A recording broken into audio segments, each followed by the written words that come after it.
Hey guys, it's Jess back with another Misfit Makers Besties tutorial, and this week we are working on this Color Me tumbler, which is what I'm calling it, and you will see why as we move on to the tutorial. But first, make sure you hit that like and subscribe button. We upload twice a week, and that's the way to get notified. Also, check out our free Facebook group, Misfit Makers, and if you want to take your business to the next level, check out our mentorship group, Misfit Makers Besties. Okay, so this week I'm calling this tutorial Color Me or Color With Me because yes, that's right, we will be coloring in these vinyl sheets. So I couldn't decide between both of these. Both of these vinyls I believe were from Vinyl Fun, but I was posting the supply list last night and I could not find this on the website. So if anybody knows where this adorable rainbow vinyl is from, please comment down below. In the meantime, I will keep looking. But anywho, so with a design like this, I wanted to pick out a pattern that was like not too busy. It was more like abstract patterns, a design rather than like elephants, animals, or people, or like, you know, like hopefully that makes sense. But I just think when you get into too many little details, it really takes away from the design itself when you start to glitter. And plus it's hard to get like all those small details with glittering. So try, if you haven't done a design like this, try to pick a design more of like patterns than like people or animals. Okay, so anywho, I have sized my vinyl down to my tumbler. I'm using a 24-ounce plump from Tipsy Magnolia. I will link all the supplies down below along with any discount codes that we may offer. After I have my vinyl wrapped around my tumbler, I then am going to fold the vinyl into the tumbler at the top and along the bottom. We're going to use our edge trimmer. You can find this on my Amazon shop. And we're just going to trim up the bottom rim. So we're going to create that nice sharp line down at the bottom. And for the top, I wanted my vinyl to go all the way to the top. After thinking about it, honestly, I didn't even think about it until this voiceover. It didn't really matter because my plan was to add a drip. So I could have used the edge trimmer on top too. All right, all of the glitters, I think there's like 12 of them. I will link them all down below. They are all from Peachy Olive, and we do have a discount code with Peachy Olive. I got them all on my list right here. Sorry if that's loud in your ear, but to name off all of the glitters real fast, I am using Pearl, Sookie, Jerkface, Orange Julius, St. Jude, Kermit Wazowski, Hula, Paradise, Bejeweled, Blue Blood, Belieber, like Justin Bieber, Belieber, and Diamond Lilacs. Lots of colors. Again, I will have them all listed below. They're all just must-haves, all gorgeous colors. Okay, so the rest is very self-explanatory. This design in itself is very tedious and will take you days unless you are just like Flash or something, but clearly I am not, and this was definitely it reminds me of like a rhinestone project. I have to work on it and then like take a break and then come back to it because it's a lot. And depending on what design you do, of course, I had to pick something with 17 million colors, so that could be part of the reason why it took me a long time. But I'm going to start with this first color, Pearl, and I'm using a precision tip bottle. I got a whole pack of them. I think there were like 30 in a pack for like $10. No, we don't need 30, but hey, why not? Now I have them. I also have those linked on my Amazon shop too. So if you don't want to shop on Amazon, I'm sure you can pick up like a precision tip bottle at Michael's or Hobby Lobby or any craft store. Now, the way I got my Mod Podge into the precision tip bottle, because a lot of people were asking this when I went live, was I have my Mod Podge in like a condiment bottle, like a ketchup bottle already. And then I just squirted that into the little precision tip bottle. Other than that, I really don't know another method like to be able to transport it into that smaller bottle, because the precision tip bottle is pretty small. Another little tip, the precision tip bottle comes with like a little silicone piece that goes over that metal tip. remember to put that on when you're not using it, because the precision tip bottle will clog up if you have Mod Podge in there really easily, and it's almost impossible to get it clear. Like, I ruined probably 3 tips because it got clogged and I just couldn't get it out. And I tried everything. I tried soaking it, running it under hot water, using a little needle, everything, and I couldn't get it out. So remember to put that little silicone piece back on top. So anyway, we're just gonna go to town, and I started with one color, and I did all of that one color at once, and then slowly moving on to the second color, third, fourth, so on, so forth. Again, this did take me a few days, guys. I did not do this all in one sitting or 2 or 3. I think I did maybe like 2 colors a day up until I was down to like my last 3 colors, and I think I finished it all because I was to the point where I was like, oh my gosh, okay, this is really looking good. I want to get this done so I can see it. Make sure you're using a dry brush and you're brushing off as much loose glitter as you can before going on to the next glitter color, so you can prevent as much contamination as possible. Do not use your dry brush super close to the spot that you just glittered, okay? I made that mistake too, because what will happen is you will just brush off the Mod Podge and the glitter and everything you just did. So I just kind of like loosely brushed off and then moved on to the next section. And then at the very end, I went around and brushed off like all of the sections, okay? Don't be impatient like me, because of course I want to get all of that loose glitter off, and I messed up like a few of my lines because I'm like, dang it, I just wiped off all of the Mod Podge that I just did.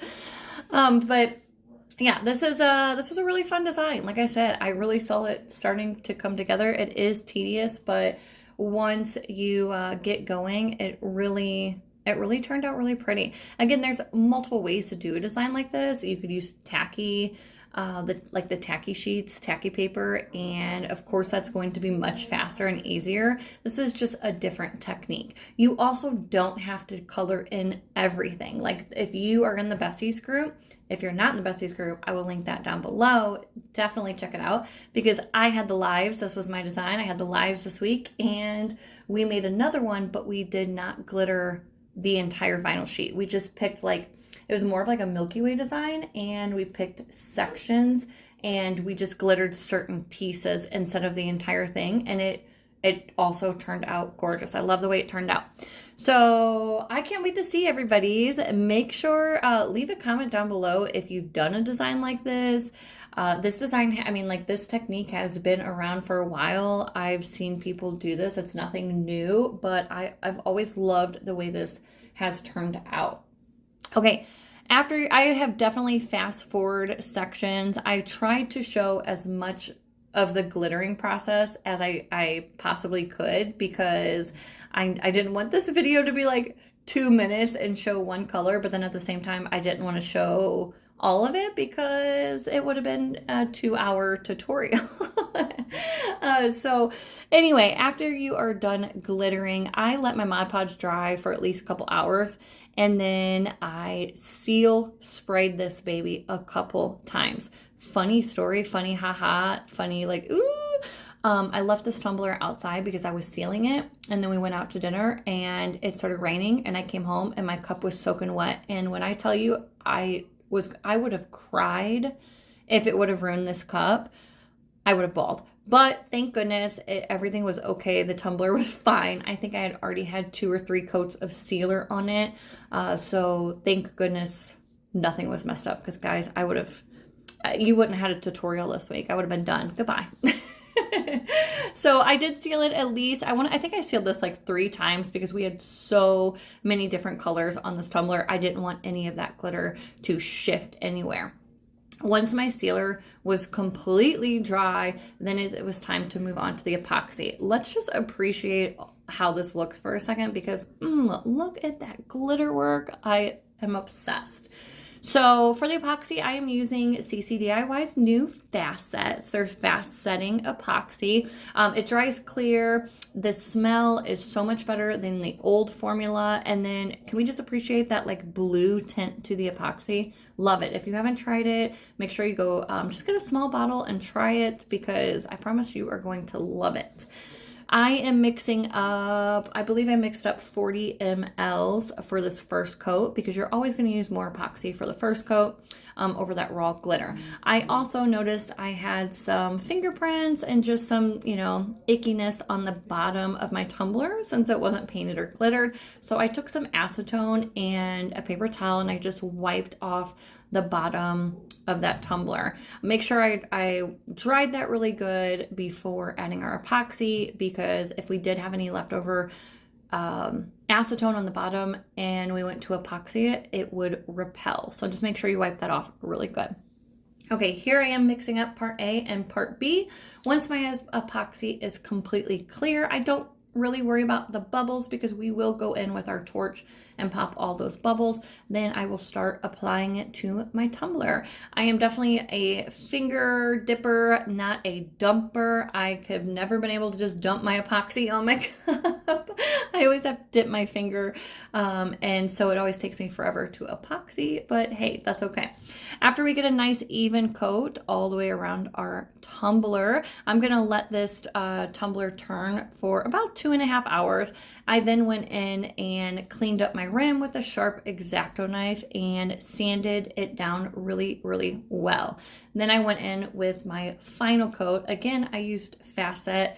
I used 30 mLs this time, and that was all she needed. Just 2 coats of this Facet and we were good. So, of course, you guys saw the drip and the ice cream topper. I just think that it makes this cup all come together. So here I am mixing up 30 mLs of, again, the Facet from CCDIY. After you have your epoxy mixed thoroughly, then you can start adding your additives. So don't add any mica or any glitter or anything else until your part A and part B is mixed all the way through.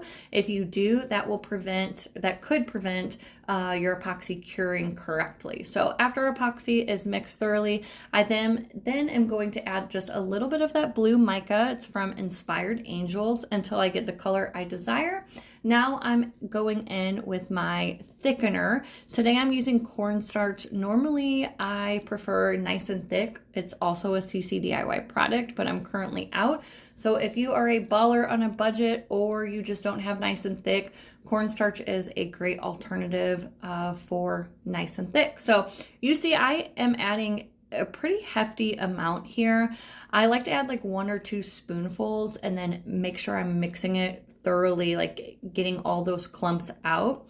And then I will go in and add another scoop or 2. In total, I probably added maybe 6 or 7 scoops. You're just going to keep adding until you get the consistency that you want. Now, if you are new to drips, if you are new and drips in general, then I would start practicing on wine glasses, then your tumbler, until you figure out what works for you. So a lot of people struggle with epoxy drips. So find what works for you. And if epoxy drips aren't your thing, there are other alternatives. You can use UV resin, you can use Mod Podge and glitter, you can do puffy paint. There are a bunch of different alternatives than just epoxy. So once I get it to the consistency that I like, here I'm trying to show the different stages of where my epoxy is at. Here it is starting to really thicken up, but you can see it was still like running off the end of my popsicle stick. That's what's going to happen if you start to add it to your cup right now. So I want to be able to have some epoxy on the end of my popsicle stick, lift it up, and it not go anywhere. Or you can also add it to the end of your popsicle stick and add it on the side of your mixing cup. And if it stays there, then you know like that it's going to stay on the cup where you put it and it's not going to run down super fast. So I try to aim for like a bubblegum, Laffy Taffy consistency. Once I get it to that point, then I start adding it to my tumbler in really small amounts. You can see here I'm really not picking that much up on the end of my stick, and I'm just adding it to the rim. I want to create like a 1/2 inch barrier all the way around my tumbler, and then once I get that added, I will go in certain areas and make some sections thicker than others to create like that drip look. You can add as much or as little as you want. I personally like my drips to be like thicker and stay closer to the top of my cup than running all the way down my tumbler. But again, it kind of depends on like what you're making and the look you're going for. Especially with this design, I really didn't want to cover up too much of this design because it did take such a long time. So I wanted to make sure my drip was pretty thick and it wasn't going anywhere. Once you are happy with it, if you want your drip to drip down a little more, you can bang it on the table to create like those, the drippy effects. If you are happy with it, then I use my torch and I pop all of my bubbles.